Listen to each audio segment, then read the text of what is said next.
ทักทายสบายดีเมื่อทุกท่านที่เข้ามาติดตามรับชมเนาะสบายดีบรรยากาศตอนกลางคืนทุกท่านมื้อนี้วันที่25เนาะเดือนมังกร2026ทุกท่านเนาะซึ่งว่าเป็นบรรยากาศยามกลางคืนมื้อนี้ออกมาพาทุกท่านมาเลาะเที่ยวชมบรรยากาศเช่นเก่าเช่นเคยมื้อนี้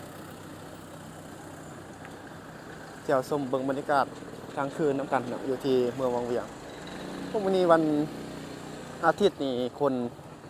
มาเที่ยวชมหลายเด้ทุกท่านโอ้บ่แม่นนักท่องเที่ยวมาเมืองวังเวียงมื้อนี้เนาะคือว่าคึกคืนทุกท่านก็เป็นบรรยากาศคึกคืนเนาะทางรถตู้รถจักรเนาะอันนี้จะเป็นรถรับส่งนักท่องเที่ยว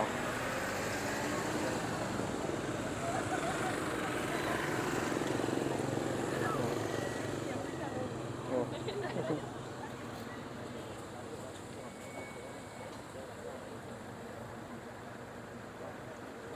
โอ้ดิเส้นนี้จะเป็นเส้นที่รถติดหลายที่สุดนะทางฝากนี่แล้วก็ฝากนะเพราะจุดนี้จะเป็นบริเวณหอมตลาดมืดเนี่ยนะผู้คนนักท่องเที่ยวต่างๆเขาจะออกมาเที่ยวซื้ออ่าอาหารการกินแล้วก็ซื้อคือเครื่องซื้อของการหันทุกทาง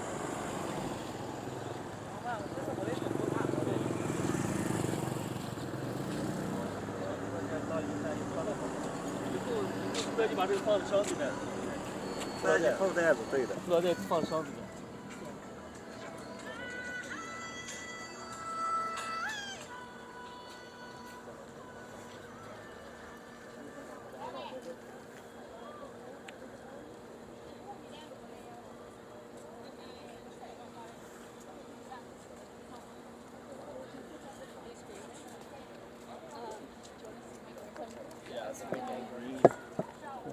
นักท่องเที่ยวทางยุโรป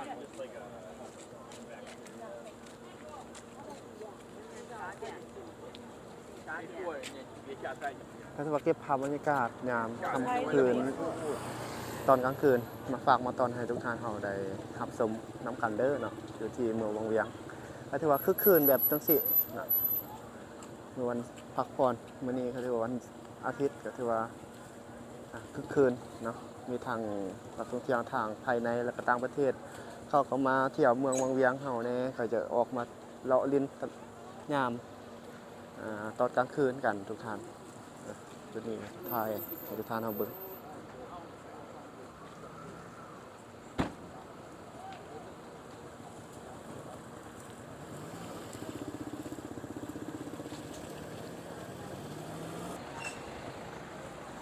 ที่นี้เขาขายโรตีอย่างต่างแสนเยอะ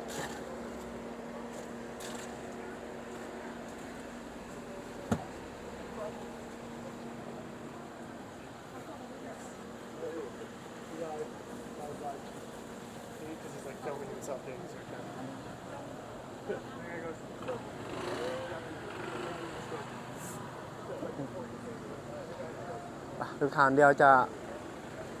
พาทุกท่านไปเลาะเที่ยวชมเบิ่งบรรยากาศน้ำกันเนาะจะเป็นบรรยากาศยามกลางคืนอยู่ที่ตลาดมืด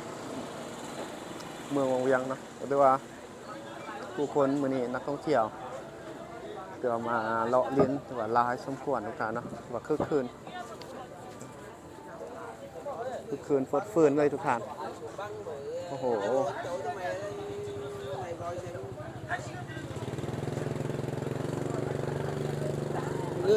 gửi công ty thôi.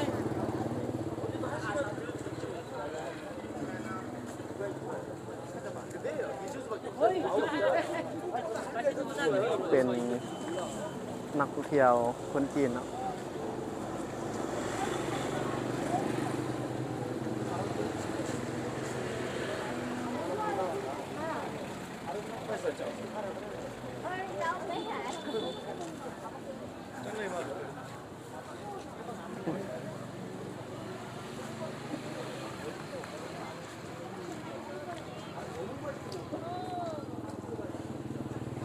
กิน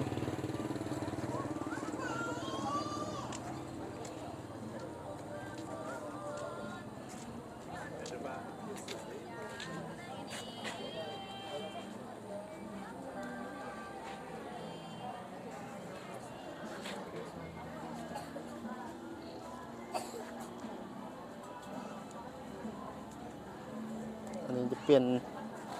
ประเภทยำจีนเนาะครับ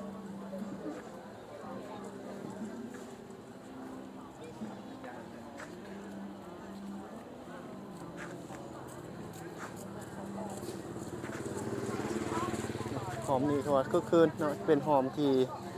นักท่องเที่ยวเขามาเที่ยวหลายที่สุดเลยทุกท่านเนาะเขาจะลงมาแต่เทิงเนาะ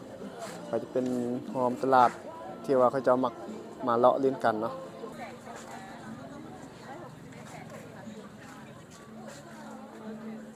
ว่าผู้คนมาเลาะ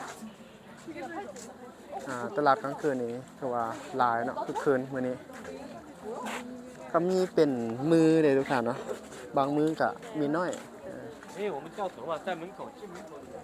บางมือก็ถือว่าคือคืนเนาะโดยเฉพาะแม่นมือที่ อ๋อเจอแล้วละ มือพักมือวันพักเนาะวันพักนี่คนจะหลายก็มีทางคนลาวคนนี้กับคนต่างประเทศ ทอดแล้ว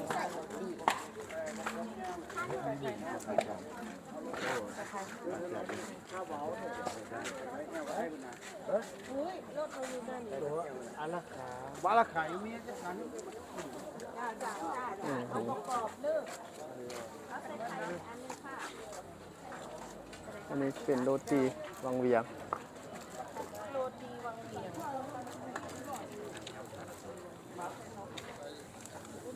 เบิ้งเมคาเขาเป็นโรตีเนาะโรตี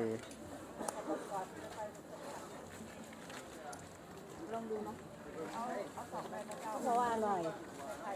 เดี๋ยวจะมาไม่ถึง มาวังเวียงตรงใด เออ กินโรตี ใดบอก ตรงใดกินโรตี หาว่ามาไม่ถึงบางเวียงเนี่ย ถ้าไม่กินโรตีจะมาไม่ถึงวังเวียง Kijk, spijt van als ze het niet doen.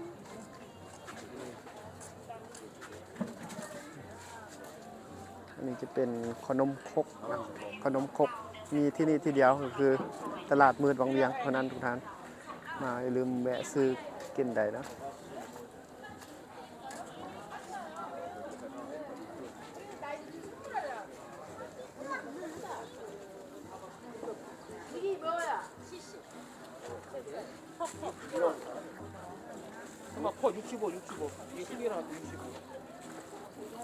그게 지금 270이에요? 그럼 그거 좀 주세요. 이거 할까요, 뭐? 아 몰라 신발을 괜히 언니 그게 제일 나은 것 같아. 아니 사이즈가 사이즈. 270 것 같다.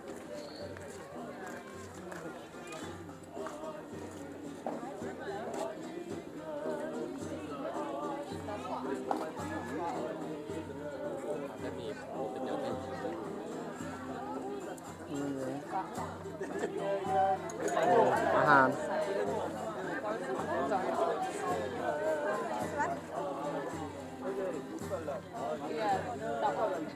โอ้ทางนั้นเขาต่างประเทศเขาจะเขามาเล่นดนตรีเนาะ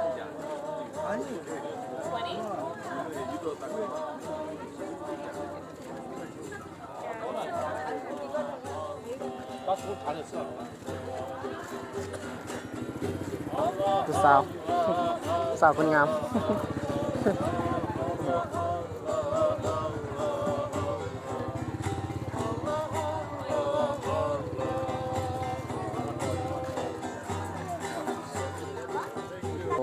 เวลกูด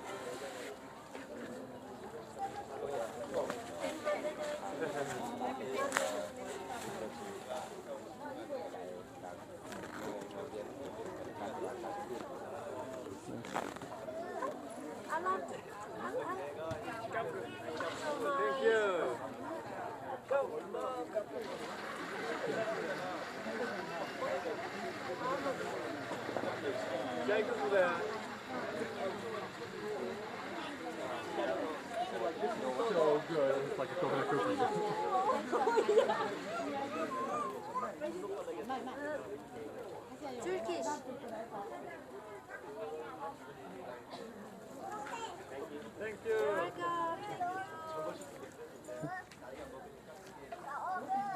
ก็เป็นสาวต่างประเทศเนาะชาวต่างชาติที่เขามาเล่นอหย่างอยู่นี่เล่นดนตรีเนาะ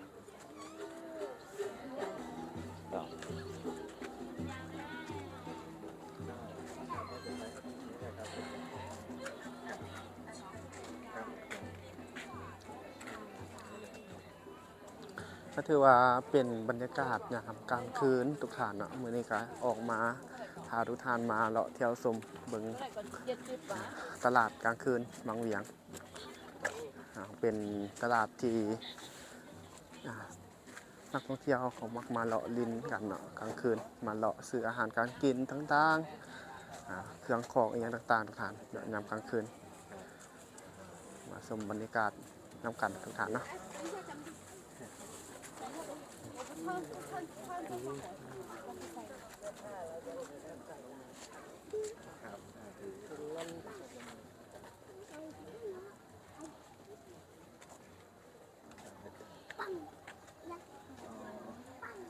ก็เป็นบรรยากาศตลาดที่ว่าคึกคืนโดยเฉพาะเป็นมือพักผ่อน ไป คือ แต่ปลาเดี๋ยวดินะนี่กะปลาเขานี่กะ วันเสาร์อาทิตย์นะทุกท่านจะคึกคืน ครับขอบคุณอาจารย์มากครับ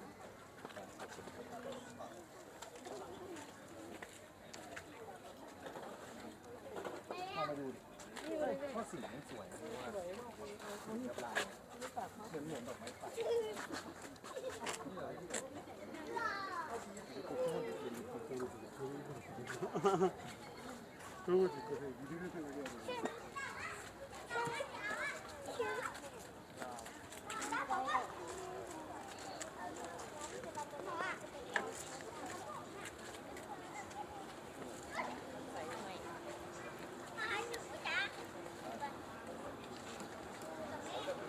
อันนี้จะเป็นรีสอร์ท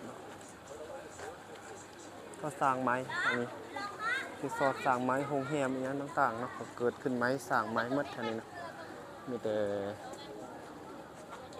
ตึกสูงๆเลยทุกท่าน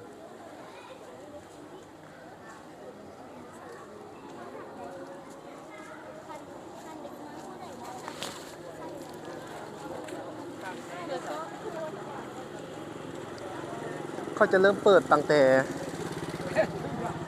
3 โมงเนาะ3-4 โมงจนฮอดประมาณ10 โมง11 โมงหมดแหละทุกท่านเนาะ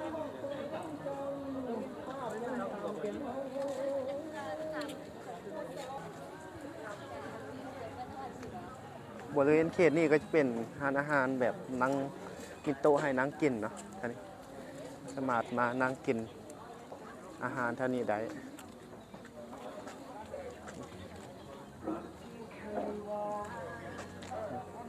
มีจุ่มพร้อมทั้งจุ่มทั้งซีนดาดอีกอย่างหมดจุ่มดาดแล้วก็จุ่มน้ำจุ่มนะ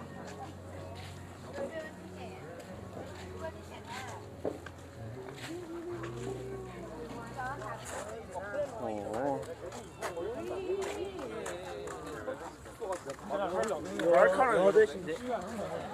ก็ถือว่าเมืองเวียงส่วงนี้เนาะจะเป็นส่วงที่นักท่องเที่ยวมาเที่ยวอย่างล่วงหลายทุกท่านก็จะมาเรียนทางกิจกรรมตอนกลางเวียนแล้วก็กลางคืนเนาะ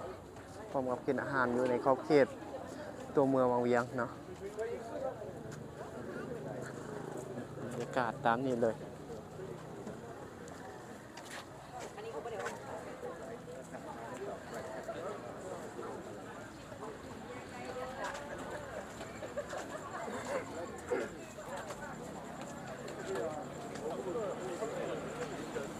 คนมาต่อคิวซื้อโรตีเท่านี้ได้เนาะ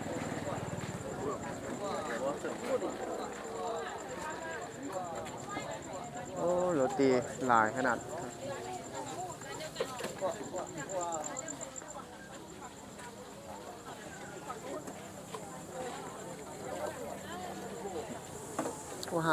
อาหารโรตีวังเวียงนี่ได้ขายดีเนาะ เห็นไหมคนยืนเป็นแถวเลยโดยเฉพาะเป็นจุดทางหน้านี้เนาะจะได้ขายดีทุกทางจุดทางหน้านี่จะเป็นฮานโรตีเป็นฮานดังเลยเนาะเวลาที่ได้มาวังเวียงเขาอาจจะโปรโมทให้เนาะส่วนหลายจะเป็นจุดทางหน้านี้ประตูทางเข้าโอ้คือคืน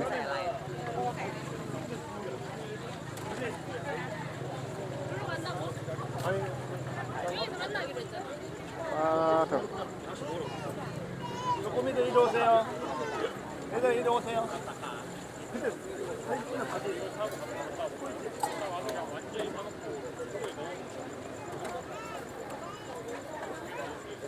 얘들아 여기.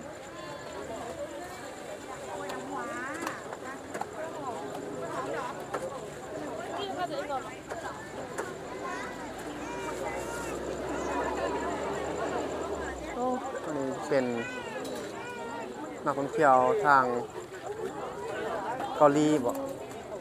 มาหลายเนาะ